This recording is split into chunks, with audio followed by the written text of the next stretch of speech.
First, I'll highlight the word sheriff at the top of the badge by drawing a frame around it.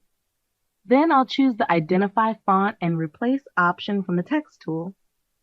Sometimes this selection includes extra elements, but I can deselect these by holding the Shift key and clicking on their outlines.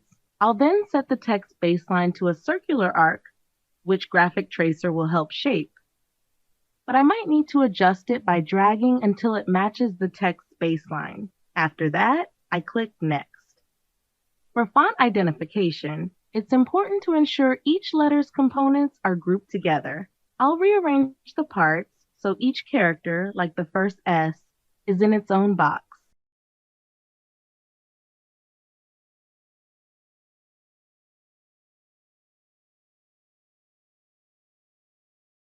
After arranging all characters, I'll input the correct character for each box.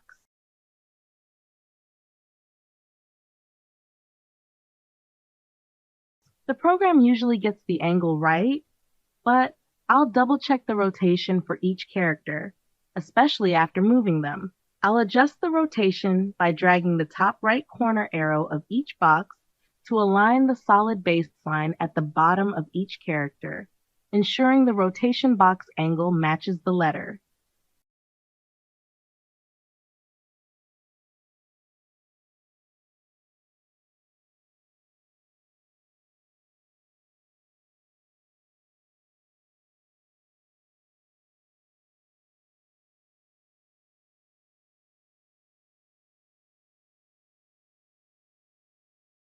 Once all rotations are set, I'll click Next to identify the font.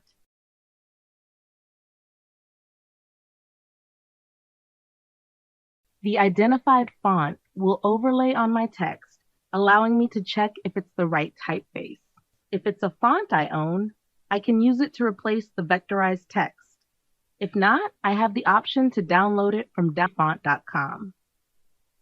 Now I can fine-tune the placement of the letters to align them perfectly with my vectorized text. If needed, I can adjust the size and rotation of the characters.